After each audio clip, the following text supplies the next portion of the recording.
Should we live life at extremes or with moderation? That's what we're going to talk about today. Hi, this is Jill from the North Woods, going through step-by-step lessons I learned almost in time. So we're all talking about what I learned as a kid, and then we'll just get closer and closer to what I've learned now as an adult. I saw this movie called Clash of the Titans when I was a kid, and I was sold. I was so into Greek mythology. In fact, my minor in college was classical literature, Greek, Roman literature. But I also learned a lot about Mesopotamian history, the ancient history in this basket of civilization. And one of the things that I learned when I was a kid was some of the Greek philosophies. As soon as I got past the Greek mythology, then I was all in for Greek philosophy. And some of it is know thyself, which mean you have self-awareness. But the one I really thought about was all things in moderation. Nothing to excess is, I think, the idea. And this was given by one of the 7 sages of Greek, Cleobulus. The idea is that we go to extremes, cowardice or recklessness or bravery, and Greek mythology was always very much like that, where you had people who were brave that died horrifically because they were overconfident in their beliefs. But then we've seen people who were cowardice or weren't willing to go out and do things for people. And so there was that point of it that I thought, aha, that's the thing. All things in moderation. So then I started taking a look at the people around me, and nothing was moderate. That we are either speed demons or we're driving too slow. We are either mean to people or we're really great with people. We are either completely lost in alcohol or maybe we don't drink at all. And then I started realizing, even when it comes to my dad, the things that my dad was going on with in his life was about extremes. He was drinking to excess. He was spending money to excess. It was never this, let's find a middle ground. Let's just maybe have a drink every once in a while. I know you get into alcoholism and you can't do that any longer. But the idea is that if he could have just left it at a place where you just have something to drink on occasion, you would be fine. But instead, everything had to be in excess. I had family members in my life where everything was excessive. This group is bad. This group is good. I'm like, do you really even know anyone in those groups? And I'll kind of give you a story. So basically, my mom's side of the family was Jewish and from Eastern European areas. And my dad's side of the family was Christian and Irish, and everything but them was bad. And at some point I got sick of both sides of the family, and I think one of my relatives who was Jewish said something about my dad's side of the family. I said, I should get the two of you together so that you can each complain about each other. You both are so narrow-sighted that you don't understand the other side of the people. You don't understand they're both good and bad people on that side.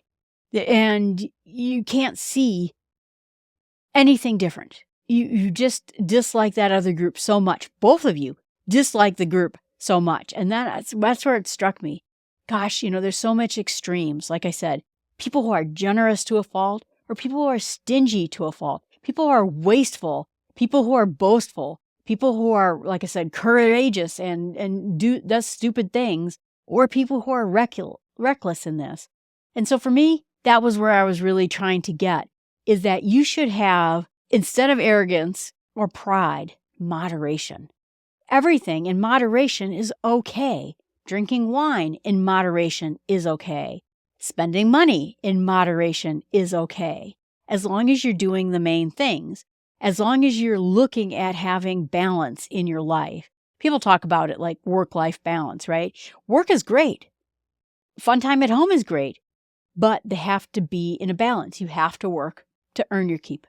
That's the way the world works.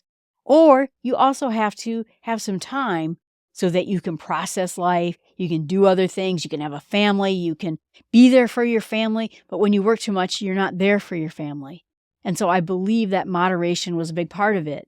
Now, I'm not going to get too much into it, but there was Roman philosophy around it too.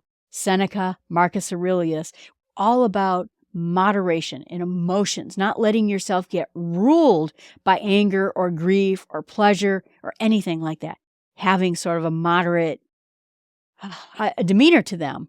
And so to me, that felt important.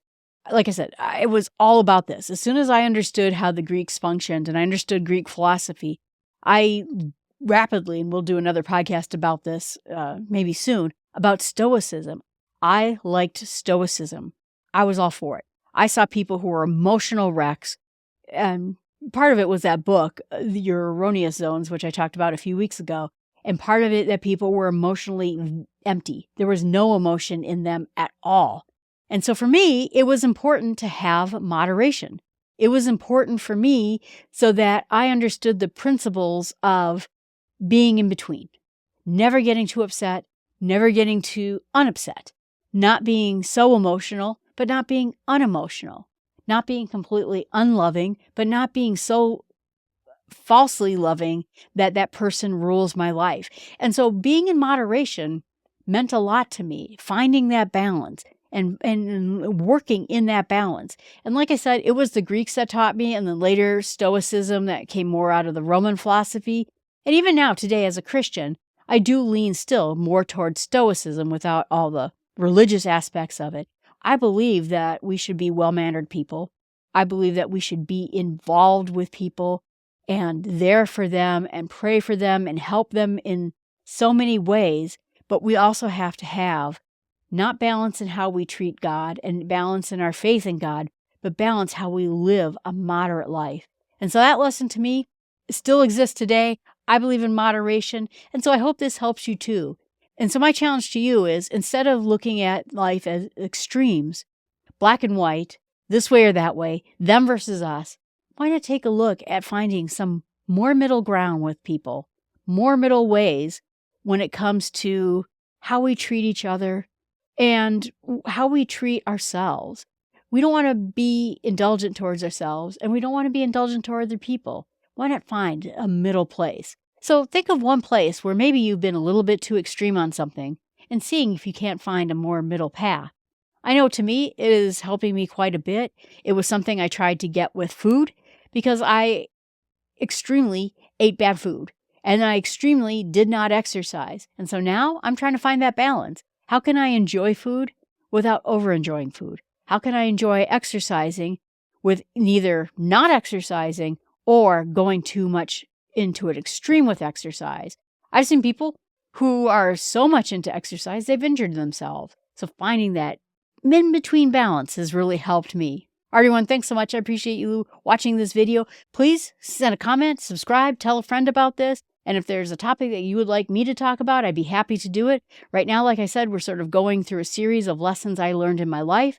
This one I learned somewhere back when I was about 11, believe it or not. And I got deeply into the Greek and then eventually the Roman philosophies through this start of exploring what it took to have moderation. Thanks so much. Have a wonderful day.